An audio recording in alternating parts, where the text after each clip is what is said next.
அஸ்ஸலாமுஅலைக்கும் and hi all, welcome to Asli creation. நம்ம channel subscribe பண்ணாமல் இருந்தீங்கன்னா சப்ஸ்கிரைப் பண்ணி வச்சுக்கோங்க.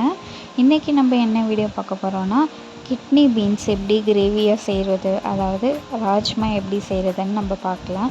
நல்லா திக்கான கிரேவியாகவும் டேஸ்ட்டாக ரொம்ப எம்மியாக இருக்கும். ட்ரை பண்ணி பாருங்கள். கிட்னி பீன்ஸை பார்த்திங்கன்னா ஒரு 8 மணி நேரத்துக்கு முன்னாடியே நம்ம ஊற வச்சிடணும் செய்கிறதுக்கு முன்னாடி. ஸோ இதை நம்ம ஒரு 8 மணி நேரம் ஊற வச்சிடலாம். 8 மணி நேரத்துக்கு அப்புறம் நம்ம ஊற வச்ச கிட்னி பீன்ஸை குக்கரில் போட்டு வேக வைக்க போகிறோம். இதில் பார்த்திங்கன்னா கொஞ்சோண்டு உப்பு சேர்த்து மூடி வச்சு ஒரு 3 விசில் விட்டுருங்க. ஒரு மீடியம் சைஸ் வெங்காயத்தையும் நான் ஒரு பச்சை மிளகாவையும் எடுத்து நான் மிக்சியில் பேஸ்ட் மாதிரி அரைச்சிக்கிறேன். ரொம்ப பேஸ்ட்டாக அரைச்சிடாமல் திட்டமாக அரைக்கணும்.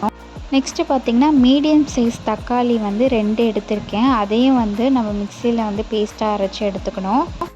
பேனில் பார்த்திங்கன்னா எண்ணெய் சேர்த்துக்கோங்க, தேவையான அளவு எண்ணெய் சேர்த்துக்கோங்க. நெய் பார்த்திங்கன்னா 1 ஸ்பூன் சேர்த்துக்கிறேன். சீரகம் பார்த்திங்கன்னா ஒரு 1/2 ஸ்பூன் சேர்த்துக்கிறேன். நெக்ஸ்ட்டு பார்த்திங்கன்னா ஒரு சின்ன சைஸு பட்டை, 2 ஏலக்காய், 2 கிராம்பு சேர்த்துக்கிறேன். அடுத்தது நம்ம அரைச்சி வச்ச வெங்காய பேஸ்ட்டையும் சேர்த்துக்கிறேன்.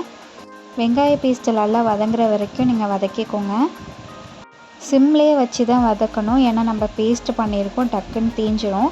பார்த்து நீங்கள் பொறுமையாக செய்யணும். இஞ்சி பூண்டு பேஸ்ட்டு பார்த்திங்கன்னா 1 ஸ்பூன் சேர்த்துக்கிறேன். இஞ்சி பூண்டு ஸ்மெல் போனதுக்கப்புறம் இந்த மசாலா சேர்க்க ஆரம்பிக்கலாம். 1/2 ஸ்பூன் மஞ்சத்தூள், 1/2 ஸ்பூன் சீரகத்தூள், 1 ஸ்பூன் மல்லித்தூள், 1 ஸ்பூன் பிரியாணி மசாலா சேர்த்துக்கோங்க. நெக்ஸ்ட்டு பார்த்திங்கன்னா மிளகாத்தூள் 1 ஸ்பூன் ஃபுல்லாக சேர்த்துக்கிறேன். சிம்மில் வச்சு இதெல்லாம் வதக்கிக்கோங்க, தீஞ்சிடக்கூடாது. இப்போ அரைச்சி வச்ச தக்காளி பேஸ்ட்டையும் சேர்த்துக்கிறேன். அதையும் நீங்கள் நல்லா மிக்ஸ் பண்ணி விட்டுருங்க. நெக்ஸ்ட்டு பார்த்திங்கன்னா தேவையான அளவு உப்பு சேர்த்துக்கோங்க. உப்பு பார்த்து சேருங்க, ஏன்னா கிட்னி பீன்ஸில் ஆல்ரெடி நம்ம உப்பு போட்டிருப்போம். அதனால் இது மசாலாக்காக கொஞ்சமாக சேருங்க.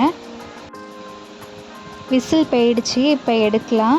நம்ம ஊற வைக்கும் போது கிட்னி பீன்ஸ் பார்த்திங்கன்னா குட்டியாக இருக்கும், ரொம்ப சின்னதாக இருக்கும். அதுக்கப்புறம் ஊறினதுக்கப்புறம் நல்லா பெருசாக இருக்கும். 3 விசில் விட்டு இறக்கியிருக்கேன், நல்லா வெந்திருக்கு. வேக வச்ச தண்ணியை ஒரு 1/2 கிளாஸ் போல் நான் சேர்த்துக்கிறேன்.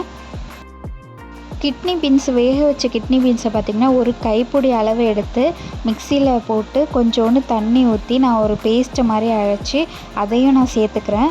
இது எதுக்குன்னா திக்கான கிரேவியாக வரதுக்காக நான் இதை மெத்தட் நான் பண்ணுறேன். இந்த மாதிரி பண்ணும்போது பார்த்திங்கன்னா தண்ணியாகவே இருக்காது, நல்ல ஒரு திக்கான கிரேவி கிடைக்கும். சப்பாத்திக்கு தொட்டு சாப்பிடும்போது சூப்பராக இருக்கும். நல்லா மிக்ஸ் பண்ணிவிட்டு கொதிக்க விடுங்க. கொதிச்சதுக்கப்புறம் வேக வச்ச கிட்னி பீன்ஸை நம்ம இப்போ ஆட் பண்ணி இன்னும் கொஞ்சம் கொதிக்க வைக்கிறோம். அப்புறம் பார்த்திங்கன்னா மல்லி இலை கொஞ்சம் சேர்த்து மிக்ஸ் பண்ணி விடுங்க. மல்லி இலை கொதிக்கும் போது அதோட ஃப்ளேவர் நல்லா இறங்கி சூப்பர் டேஸ்ட்டாக இருக்கும். ஒரு 5 நிமிஷம் கொதிக்க வச்சு எடுத்துருங்க. நம்மளோட ராஜ்மா கிரேவி ரெடி ஆகிடுச்சு. ஸோ ரொம்ப திக்காகவும் டேஸ்ட்டு ரொம்ப எம்மியாக இருக்கும். ட்ரை பண்ணி பாருங்கள். இது சப்பாத்திக்கு ரொம்ப டேஸ்ட்டாகவே இருக்கும். ட்ரை பண்ணிவிட்டு எப்படி இருக்குன்னு கமெண்ட்டில் சொல்லுங்கள். இந்த வீடியோ உங்களுக்கு யூஸ்ஃபுல்லாகவும் உங்களுக்கு பிடிச்சிருக்கும்னு நான் நம்புகிறேன். உங்களுக்கு பிடிச்சிருந்தால் லைக் பண்ணுங்கள். சப்ஸ்கிரைப் பண்ணாமல் இருந்தீங்கன்னா மறக்காமல் சப்ஸ்கிரைப் பண்ணிக்கோங்க.